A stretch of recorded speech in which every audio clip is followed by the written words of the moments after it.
हाँ, इनका ये बोलना है कि ये आर को यहाँ आना चाहिए था और यू को यहाँ आना चाहिए था। ऐसा आपको क्यों लगता है?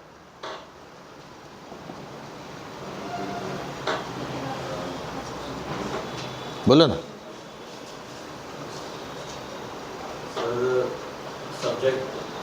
हाँ, नहीं, करेक्ट है, करेक्ट। देखो, पहली बात ये सोचो कि क्या ये क्वेश्चन है? नहीं है। मतलब क्वेश्चन मार्क है तो क्वेश्चन तो है ना। पर क्वेश्चन अगर है तो क्या इसका स्ट्रक्चर बराबर है? तो स्ट्रक्चर में गड़बड़ हो गई, क्योंकि देखो ये WH फैमिली के वर्ड से शुरू हो रहा है, यानी WH क्वेश्चन है। तो WH क्वेश्चन में ये स्ट्रक्चर मस्ट है, तो उसमें WH वर्ड है। नाउन तो ऑप्शनल है। सीधा उसके बाद क्या चाहिए? Auxiliary verb. तो यहाँ पे क्या आ गया? सब्जेक्ट। फिर सब्जेक्ट चाहिए तो यहाँ क्या हो गया? Auxiliary verb. फिर यहाँ पे मेन वर्ब, बाकी एक्स्ट्रा वर्ड। तो हमको यहाँ पे सब्जेक्ट को बाद में और ऑक्सिलरी को पहले लिखना चाहिए था, जैसे कि मेन स्ट्रक्चर में होता है। तो ये स्ट्रक्चर फॉलो नहीं हुआ, इसलिए ये सेंटेंस क्या है? रॉन्ग है। तो फिर करेक्ट कैसा करेंगे? यू को इधर ले जाओ, आर को इधर, इंटरचेंज कर देंगे, आ जाएगा। ठीक है, समझ गया। अब मेरे को ये बताओ, क्या ये रॉन्ग है? हाँ, कौन बताता रॉन्ग है करके? क्या रॉन्ग है इसमें? हाँ बोलो। सब्जेक्ट पहले आ गया है और WH क्वेश्चन बाद में। सब्जेक्ट कौन सा वाला सब्जेक्ट पहले आ गया?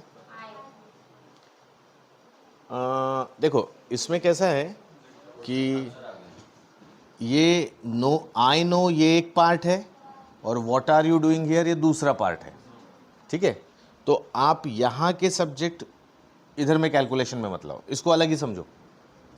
ठीक है, बोलो फिर कैसे क्या रॉन्ग हो गया ये? फिर राइट है। एक मिनट, पहले तो एक बॉय ने बताया, गर्ल्स में से कोई बताओ रॉन्ग है क्या? पहले तो ये डिसाइड करो, रॉन्ग है कि राइट है?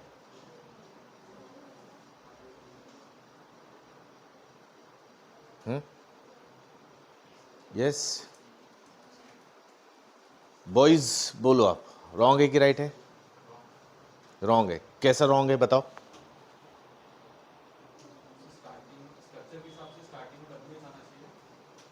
अच्छा, हाँ, ये एक पॉइंट कि भैया ये अगर प्रश्न है, क्वेश्चन है, तो क्वेश्चन की स्टार्टिंग तो WH वर्ड से होती। तो मैंने तुमको ये बताया ना, ये एक डिफरेंट पार्ट है, ये एक डिफरेंट पार्ट है। तो ये डिफरेंट पार्ट है तो हम लोग समझेंगे कि यहाँ जो क्वेश्चन वाली बात हो रही है वो यहाँ से ही हो रही है, तो वर्ड तो आ गया, तो वो वाला फॉल्ट नहीं है। दूसरा बोलो।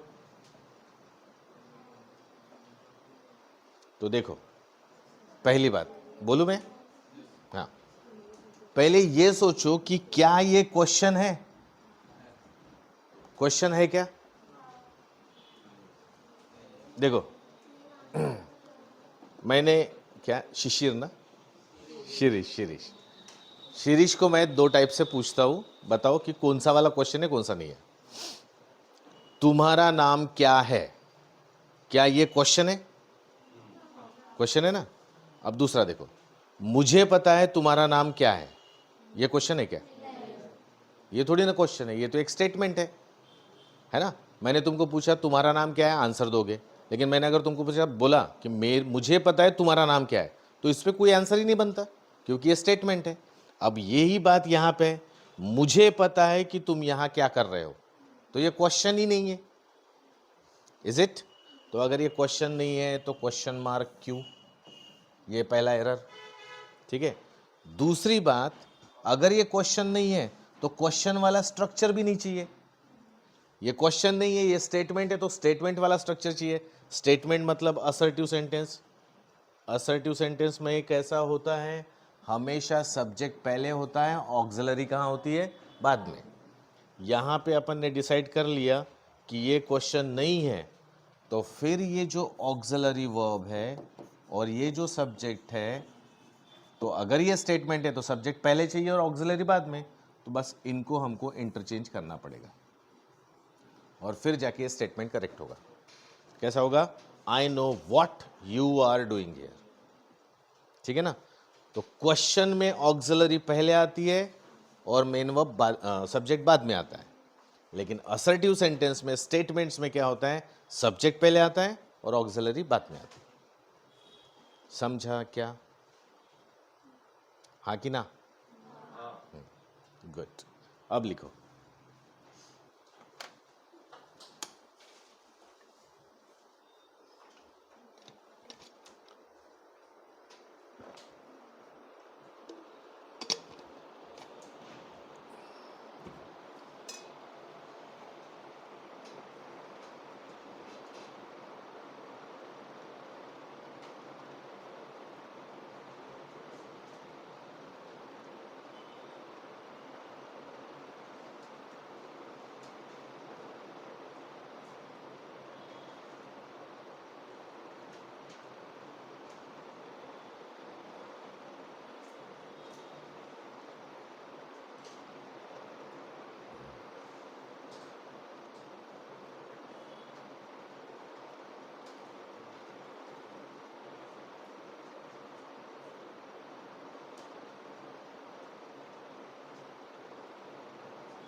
हो गया?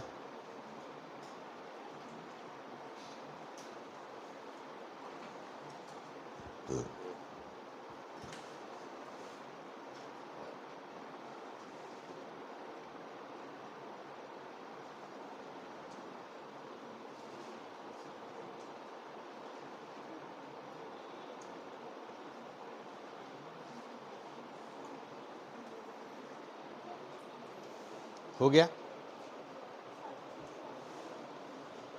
चलो नेक्स्ट। तीसरा टाइप का सेंटेंस कौन सा है?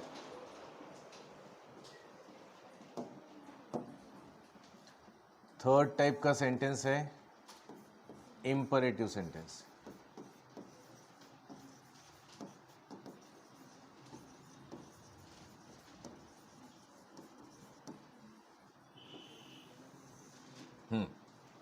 कौन से होते हैं इंपरेटिव सेंटेंस? देखो, ये सेंटेंसेस हमारे बहुत करीबी सेंटेंसेस है। जब स्कूल में हमारी टीचर बोलती थी हमको get out from the class, तो वो कौन सा सेंटेंस होता था? इंपरेटिव सेंटेंस, है ना। टीचर्स हमेशा इन्हीं सेंटेंसेस में बात करती थी। Sit down, stand up, get out, come here, ये सारे के सारे सेंटेंस क्या हैं? ऑर्डर टाइप के हैं। ऑर्डर ही देती थी टीचर्स। तो ये जो सेंटेंसेस है वो होते हैं इंपरेटिव सेंटेंस। मतलब कैसा कि हमको बहुत बार ऑर्डर देना पड़ता है, कमांड करना पड़ता है, रिक्वेस्ट करनी पड़ती है, एडवाइस देनी पड़ती है। ठीक है। तो जब भी ये फॉर्मेट में हमको बोलना पड़ता है तो अब हम जो सेंटेंसेस बोलते हैं वो इंपरेटिव सेंटेंसेस होते हैं। अब इनका स्ट्रक्चर कैसा है? तो इनका स्ट्रक्चर बड़ा सिंपल है। मेन वर्ब की फर्स्ट फॉर्म रहेगी और उसके बाद सारा ऑप्शनल, हो भी सकता है नहीं भी हो सकता है। यानी इन सेंटेंसेस में सिर्फ एक ही चीज मस्ट है, क्या? वर्ब की फर्स्ट फॉर्म, मेन वर्ब की फर्स्ट फॉर्म। बाकी कुछ रहे या ना रहे फर्क नहीं पड़ता। जैसा देखो एक सेंटेंस,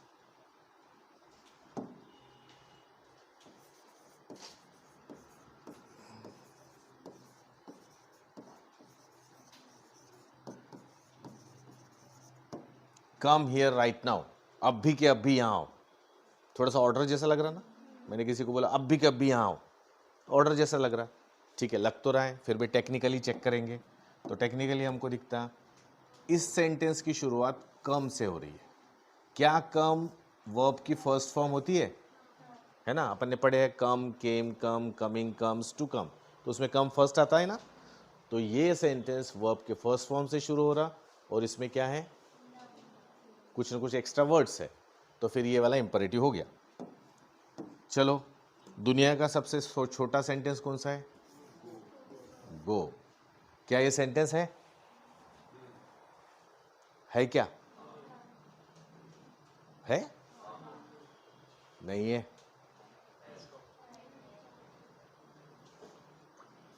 जो जो रिपीटर्स है वो अपने भावनाओं को काबू में रखना थोड़ा सा, यानी उनको लगता है कि मैं आंसर दूं करके, पर थोड़ा, ये सेंटेंस नहीं है कि है। किसने सिखाया तुमको ये सेंटेंस है? बोलो, मेरा नाम लो लो। आपने ही तो बोला था, कब बोला था? कल ही तो बोला था, ऐसा बोल सकते। चलो मैं बदल जाता हूं, नहीं है ये सेंटेंस। अच्छा, इसको पूछता क्या ये सेंटेंस है? देखा, वो नहीं बोल रहा। देखो, याद रखो, सेंटेंस तब कंप्लीट होता है जब उसके आखिरी में कुछ तो भी मार्किंग हो, है ना? यहां पे सिर्फ जो, अगर मैंने विदाउट फुल स्टॉप लिखा ना, तो ये एक वर्ड है सिर्फ, उसको मैं सेंटेंस ही नहीं बोल सकता। अब फुल स्टॉप लग गया ना, अब ये सेंटेंस है। ठीक है, तो चलो, ये एक सेंटेंस है। अब ये जो सेंटेंस है, इस सेंटेंस में कितने वर्ड है? एक ही वर्ड है। और ये भी कौन है? वर्ब है। और कौन से फॉर्म में है? फर्स्ट फॉर्म में, है ना? तो फिर ये एक कंप्लीट सेंटेंस है इस फॉर्मेट में, इसमें एक्स्ट्रा वर्ड्स नहीं है, और इसको भी हम लोग इंपरेटिव सेंटेंस बोलेंगे। और देखो,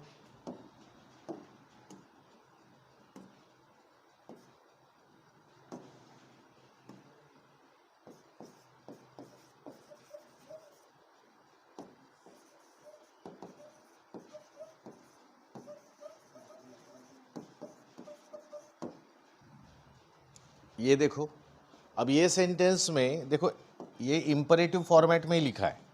एक्चुअली सेंटेंस गिव से शुरू हो रहा है, यहाँ पे ये गिव वर्ब की फर्स्ट फॉर्म है, ओके। और इसको रिक्वेस्टिंग मोड में लाने के लिए उसने क्या कर दिया? प्लीज ऐड कर दिया। अब ये प्लीज ऐड हम लोग सामने भी कर सकते, पीछे भी कर सकते, जैसे नहीं क्या, ऐसे भी बोल सकते, give me your pen please, okay. तो फिर ये रिक्वेस्टिंग मोड में होगा। तो ये सेंटेंस जो वर्ब की फर्स्ट फॉर्म से शुरू होते हैं वो इंपरेटिव होते हैं। अच्छा, इनका एंड किससे होता है? इनका एंड भी होता है फुल स्टॉप्स। ठीक है, लिखो। आप लोगों का फर्स्ट डे है ना, समझ रहा है क्या आपको? थोड़ा थोड़ा समझ रहा होगा, गुड। एक्चुअली 2-3 ही क्लास हुए हैं, तो समझ में आ जाएगा आपके बाद।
ओके, चलो नेक्स्ट।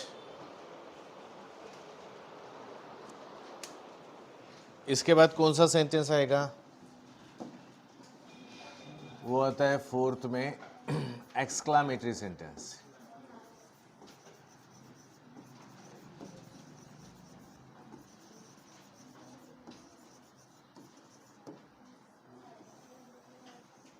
एक्सक्लामेटरी सेंटेंस, बोलो ये कौन से सेंटेंसेस होते हैं? देखो बहुत बार कि नहीं, ऐसा सीधा सीधा बोलने में कोई मजा नहीं आता, ठीक है? जैसे तुम्हारा ड्रीम जॉब कौन सा है? ड्रीम जॉब, हाँ, रेलवे में कोई पोस्ट नहीं, एक बताओ, एक ऐसा नहीं क्या ऐसा लगता मिलना है तो वही होना। जैसे किसी भी एमपीएससी वाले को पूछो, वो बोलता है डेप्टी कलेक्टर। अच्छा, अब इनका ड्रीम जॉब वो है जो भी है। अब उन्होंने एग्ज़ाम दी वो, और वो मोबाइल में रिज़ल्ट आया और रिज़ल्ट में इनका रोल नंबर दिख रहा है, ये तो बन गए।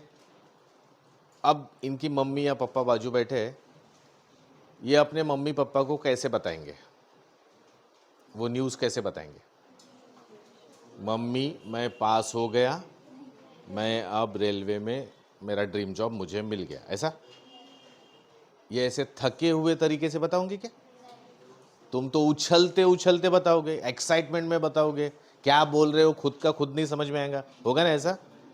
बस यही जो एक्साइटमेंट भरे सेंटेंसेस होते हैं, उन्हीं को हम लोग एक्सक्लेमेटरी सेंटेंस बोलते हैं। एक्चुअली ये सेंटेंस का ज़्यादा यूज़ लिखने में नहीं होता, बोलने में होता है। मेरा एक्साइटमेंट तुमको दिखाना है तो मैं बोल के दिखाऊँ कि लिख के दिखाऊँ? बोलने में ज़्यादा एक्साइटमेंट दिखता है, तो ज़्यादातर ये सेंटेंसेस कहाँ यूज़ होते हैं? बोलते वक्त। लेकिन ठीक है, सिलेबस में है तो हम लोग कैसा बोलेंगे कि ये सेंटेंसेस के मदद से हम हमारे इमोशंस क्या करते हैं? इमोशंस एक्सप्रेस करते हैं हम ना।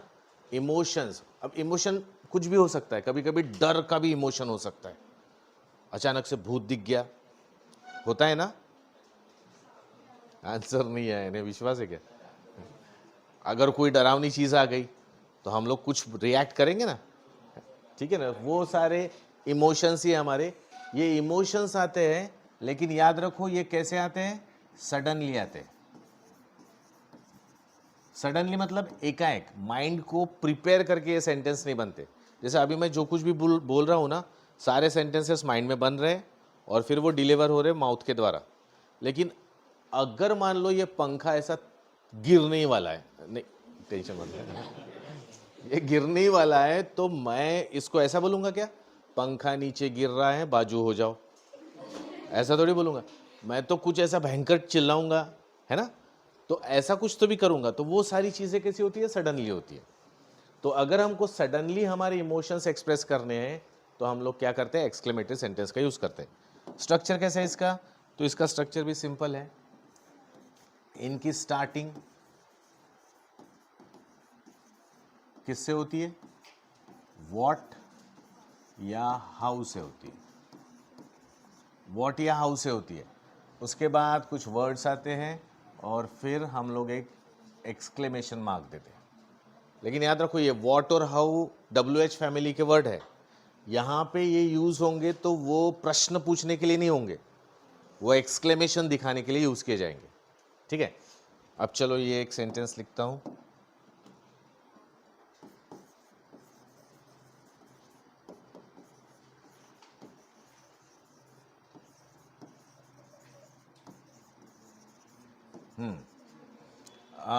ये एक्सक्लेमेटरी सेंटेंस है क्या? नहीं है। नहीं है, क्यों नहीं है? तो पहली बात तो व्हाट या हाउ से स्टार्ट नहीं हो रहा है ना। अच्छा, फिर ये कौन सा सेंटेंस है? स्टेटमेंट है, मतलब कौन सा? असर्टिव है ना। कैसे पता किए? ये इज है वर्ब और उसका सब्जेक्ट है राहुल, यानी सब्जेक्ट से शुरू हो रहा। अगर ये सब्जेक्ट से शुरू हो रहा तो ये असर्टिव है। अब ये असर्टिव है मतलब अपन ने ये जो बात बोली ना, ये एकदम सिंप्लिसिटी में बोली है। राहुल एक बड़ा अच्छा होशियार बच्चा है, ऐसा बोला है। लेकिन यही चीज़ को एक्सक्लेमेटरी ढंग से बोलना है विथ इमोशंस बोलना है तो कैसे बोलेंगे?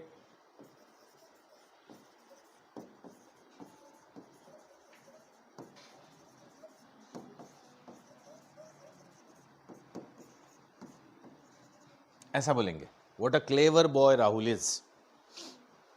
अब देखो आप नोट करो कि यहाँ पे सब उल्टा पुल्टा हो गया। जो सब्जेक्ट वो स्टार्टिंग में थे वो लास्ट में चले गए, व्हाट आ गया, एडजेक्टिव नाउन इधर उधर हो गए, सब इंटरचेंज किया गया है पैटर्न। और ये चेंजिंग इसीलिए करते हैं ताकि एक्साइटमेंट दिखे इसमें। देखो ये लिखने में उतना नहीं लगता, लेकिन बोलते बोलते वक्त लगेगा। इसका ट्रांसलेशन कैसा होगा? राहुल एक होशियार लड़का है, ठीक है। और इसका मतलब क्या होगा? कितना होशियार है ना राहुल। फर्क दिख रहा ना? तो बस वही होता है। एक हाउ वाला लेते,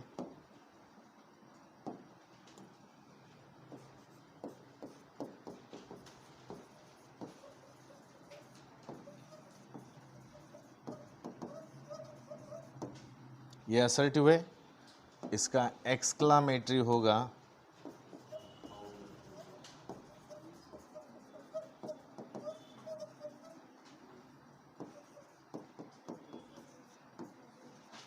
अब तुम बोलोगे किस पैटर्न से ऐसा लिखते जा रहे हो आप, तो इसके ऊपर एक चैप्टर करना है जो एमपीएससी वाला पूछता है। तो अपना टेंसेस के बाद लगेगा वो चैप्टर, तो तब मैं उसका पूरा पैटर्न बताऊंगा। अभी सिर्फ समझो ये कि ये है असर्टिव पैटर्न और उसी को हमने इंटरचेंज किया किसमें? एक्सक्लामेटरी पैटर्न में। इनका एंड किससे होता है? इनका एंड होता है एक्सक्लामेशन मार्क से, ठीक है। जैसे नहीं कि कभी कभी होता है अपन मैच देख रहे हैं और एक बहुत सुंदर सिक्सर मार दिया बैट्समैन में, तो अपन नहीं बोलते व्हाट अ सिक्स यार, होता है ना ऐसा, एकदम सडनली निकल में आता। बस सारे एक्सक्लामेटरी एक्सप्रेशन से लिखिए।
Okay, finished.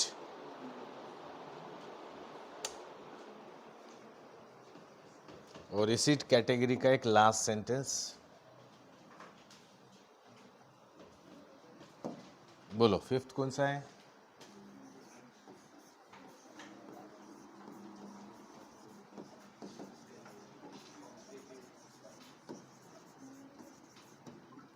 शायद बहुत लोगों ने ये नाम पहली बार सुना होगा, ऑप्टेटिव सेंटेंस। ठीक है, ये एक्चुअली कि नहीं आपके 10th और 12th के सिलेबस में ही नहीं है। 10th तक के कितने टाइप पढ़ाए जाते हैं? 10th या 12th तक के 4 ही टाइप्स जो अभी तक के पढ़े अपन ने, पर ये सिलेबस में रखना चाहिए उन्होंने, ये ऑप्टेटिव सेंटेंस। अच्छा, लेकिन ये ना मालूम है आपने बहुत बार सुने होंगे, बहुत बार, मतलब आपके दिमाग में ये सेंटेंसेस है लेकिन पता ही नहीं उसको ऑप्टेटिव बोलते। होता क्या है, बहुत बार हमको कि नहीं विश करनी पड़ती है। विश मतलब इच्छा प्रकट करनी पड़ती है। बहुत बार हमको प्रे करना पड़ता है। प्रे मतलब प्रेयर, प्रेयर प्रार्थना करनी पड़ती है। बहुत बार हमको ब्लेस करना पड़ता है। ब्लेस मतलब आशीर्वाद देने पड़ते हैं। और बहुत बार हमको कर्ज भी करना पड़ता है। कर्ज मतलब उन्हें श्राप वाप देते, वैसा वाला।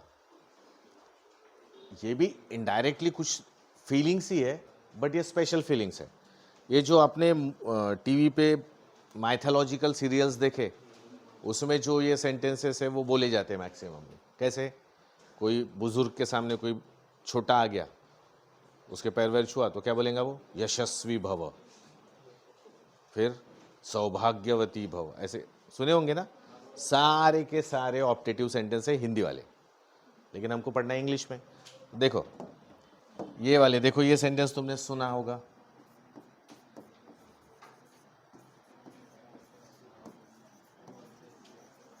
मे गॉड ब्लेस यू, सुना है ना? मूवी वूवी में तो देखा ही होगा ये सेंटेंस, चर्च के फादर वगैरह कहते हैं। बस इसमें वो क्या बोल रहा है, एक इच्छा प्रकट कर रहा है, क्या? कि भैया भगवान की कृपा आप पे हमेशा रहे, है ना? पैटर्न देखो इसका दिखने का। इसकी बिगिनिंग किससे हो रही है? मे इस मॉडल ऑक्सिलरी से हो रही है। लेकिन बहुत बार क्या होता है ना, शॉर्टकट मारने के लिए मे को ओमिट कर देते हैं। इसी सेंटेंस को तुमने ऐसा भी सुना होगा, गॉड ब्लेस यू, है ना? बस वही चीज़ है, लेकिन यहाँ मे नहीं दिख रहा, पर बेसिकली मे होता है। जैसे और एक सेंटेंस देखो, long live our nation. Long live our nation मतलब क्या? हमारा देश अमर रहे, यानी हमेशा टिका रहे। ये हमारी क्या है? इच्छा ही तो है, प्रार्थना ही तो है। तो इसलिए अभी शॉर्ट में लिखा है मे लॉन्ग लीव आवर नेशन, फिर वो क्या हो जाएगा? परफेक्ट हो जाएगा।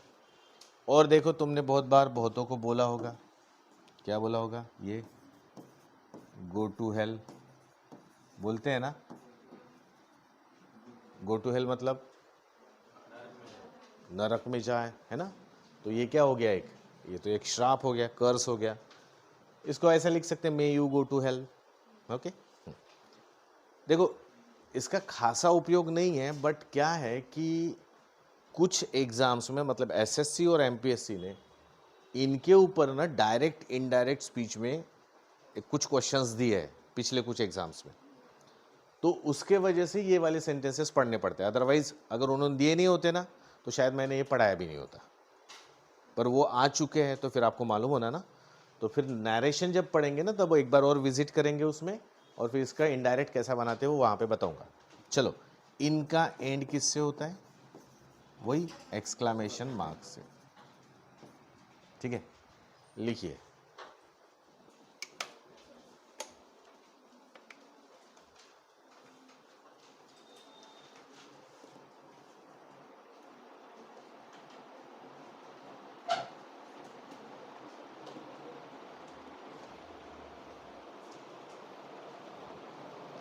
एक मिनट, इसके बाद पार्ट्स ऑफ स्पीच पढ़ाया था ना।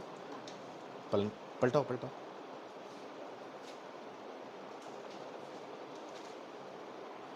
पलटा दे जाओ।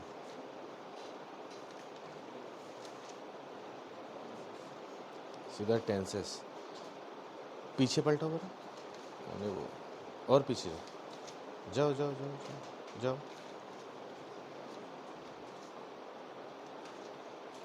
एक एक मिनट, ऑक्सिलरी वर्ब कहाँ पढ़ा है? ये वाला ना, मैंने एक टेबल बनाया था, मालूम है क्या? ऑक्सिलरी वर्ब को एज अ मेन वर्ब जब यूज़ करते हैं तो उसके फॉर्म्स, हाँ ये वाला ना, ये मैंने उसी टाइम पढ़ा देना था, अब इसको कल वगैरह लेते हैं।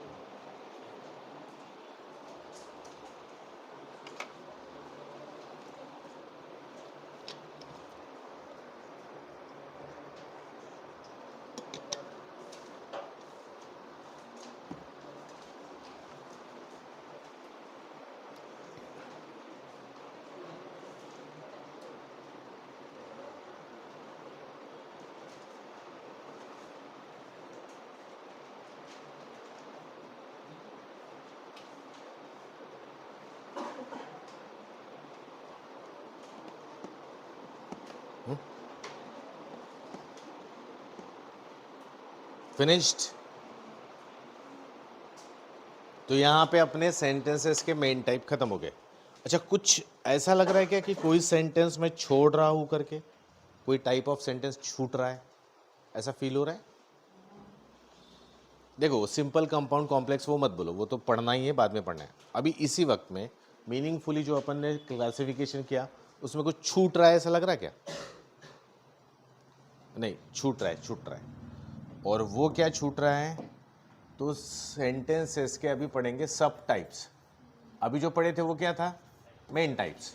अभी सब टाइप्स। सब टाइप्स मतलब उप प्रकार कौन से हैं बताओ? तो उसमें पहला है नेगेटिव सेंटेंस।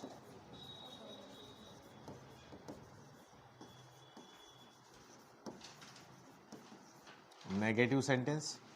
दूसरा क्या होगा? नेगेटिव का अपोजिट क्या होता है? पॉजिटिव ना, लेकिन इंग्लिश में पॉजिटिव नहीं बोलना। नहीं नहीं, जैसे अपना मैथ्स में नेगेटिव पॉजिटिव होता है, इंग्लिश में नेगेटिव और क्या होता है? अफर्मेटिव।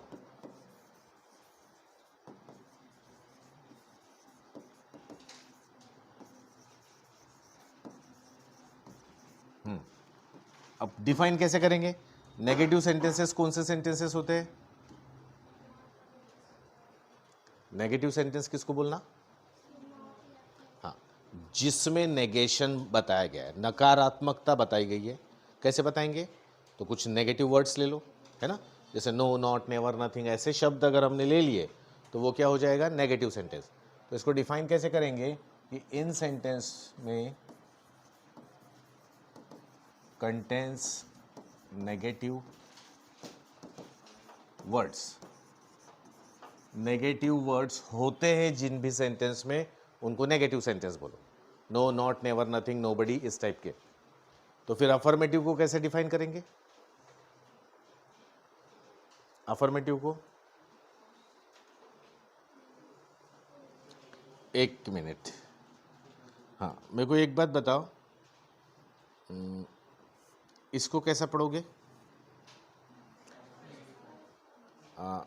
मतलब नेगेटिव और फिर नंबर बोलो तो कैसा बोलेंगे? -5, ऐसा पढ़ेंगे। वैसे अपन मैथ्स में इसको -5 पढ़ते हैं। अच्छा, इसको क्या पढ़ोगे?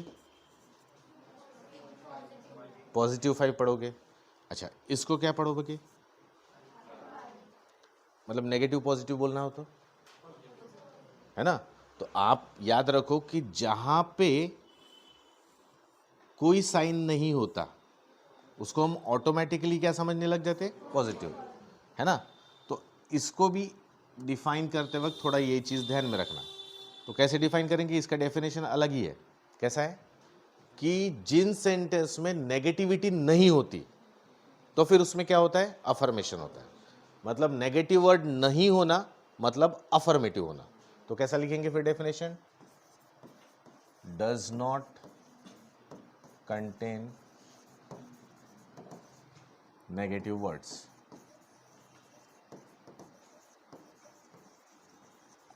यानी अफर्मेटिव को डिफाइन करने के लिए नेगेटिव का सहारा लेना पड़ता है हमको। जहाँ नेगेशन नहीं है वो अफर्मेशन, जहाँ नेगेशन है वो नेगेटिव सेंटेंस। तो फिर ये बात आती कि इनको अपन ने सब टाइप्स में क्यों बनाए, है ना, ये भी तो नए नाम है ना, तो इनका भी मतलब 5 वो पढ़े मेन टाइप्स में, तो छठवां सातवां पढ़ सकते थे। तो वैसा नहीं, ये वाले सेंटेंसेस हमको कि नहीं ओरिजिनल 5 सेंटेंस में से कुछ टाइप्स में मिल जाते हैं। जैसे देखो एग्जाम्पल के तौर पे, सपोज करो मैंने एक सेंटेंस लिखा, he is going.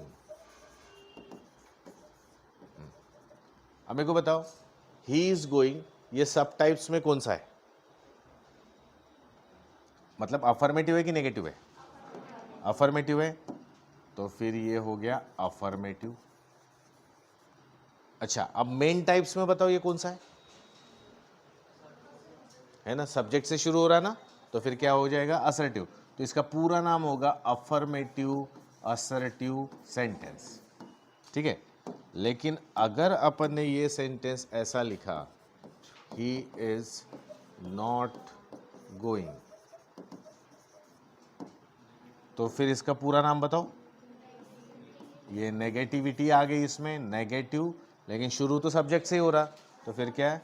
Negative assertive sentence. चलो तीसरा सेंटेंस देखो, आर यू गोइंग। बोलो सब टाइप्स में कौन सा आएगा, नेगेटिव है कि अफर्मेटिव है? नेगेशन नहीं है मतलब अफर्मेशन है, तो क्या बोलेंगे इसका पहला नाम? अफर्मेटिव। क्या ये प्रश्न है?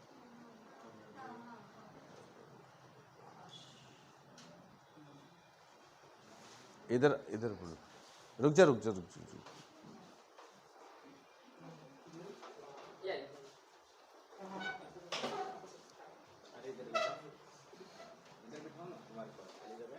बस हो ही गया है सर, अभी थोड़ा 5 मिनट बैठ जाओ आप। हाँ, आर यू गोइंग, क्या ये प्रश्न है? प्रश्न है ना, तो फिर इसका पूरा नाम हो जाएगा affirmative affirmative interrogative, affirmative interrogative sentence. चलो और एक लिखा मैंने, आर यू नॉट गोइंग। बोलो अब इसका नाम बोलो। ये एक नेगेटिव है, लेकिन प्रश्न तो है ही, तो ये नेगेटिव इंटरोगेटिव सेंटेंस है। लेकिन अगर अपन ने, अच्छा ये वाला बोलो, ये देखो, सिट डाउन, नहीं रुको रुको रुको, सिट हियर। बोलो कौन सा सेंटेंस है ये? पहले तो ये देखो अफर्मेटिव है कि नेगेटिव है? अफर्मेटिव है, ठीक है, वेरी गुड, ये अफर्मेटिव। मेन टाइप में कौन सा है? देखो ना, V1 से शुरू हो रहा ना, तो ये क्या हो जाएगा? इंपरेटिव। तो अफर्मेटिव इंपरेटिव सेंटेंस। फिर देखो अगर मैं लिखता हूं डोंट सिट हियर, तो बोलो ये क्या बनेगा? ये बनेगा नेगेटिव लेकिन इंपरेटिव सेंटेंस, है ना। तो हमको दिखता है कि ये जो सब टाइप्स है ये मेन टाइप्स पे आते हैं, इसलिए इनको अलग थलग रखा है। Is it? लिखिए फिर।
ठीक है, चलो जाते जाते कुछ क्वेश्चंस के आंसर दो फिर जाओ।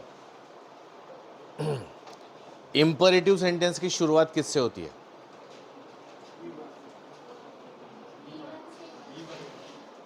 वर्ब के फर्स्ट फॉर्म से। हाँ? तुम लोग मन के मन में आंसर दो। एक्सक्लामेटरी सेंटेंस की शुरुआत किससे होती है?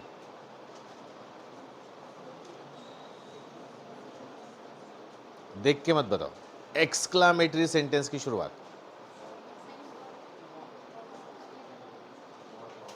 वॉट या हाउ से, ठीक है। Auxiliary sorry main sorry verbal question की शुरुआत किससे होती है?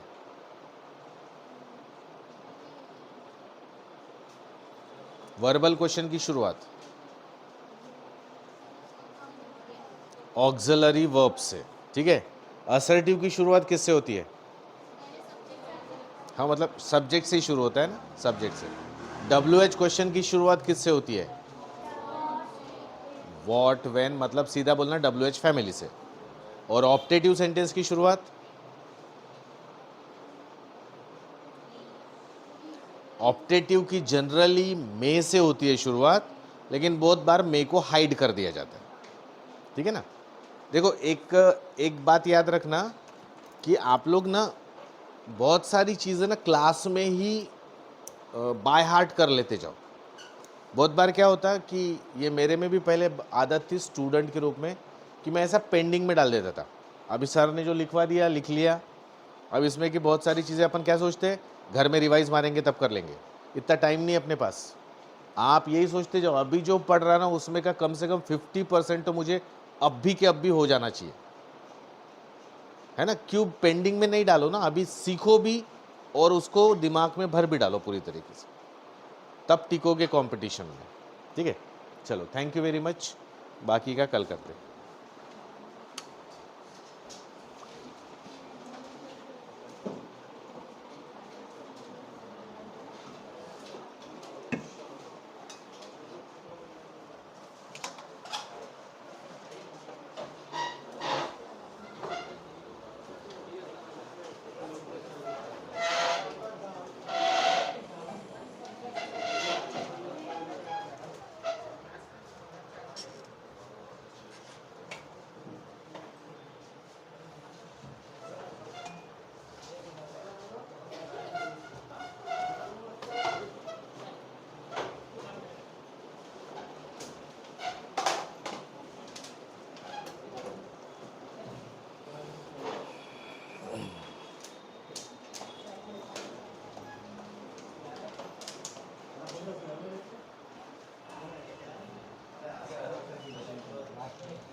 सर मैं अभी निकलूँ क्या?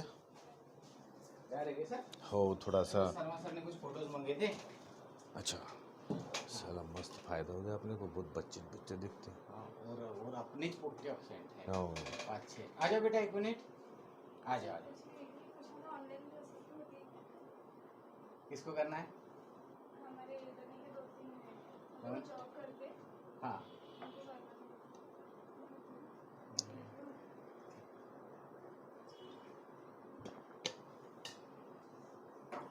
क्यों नहीं करवा देते?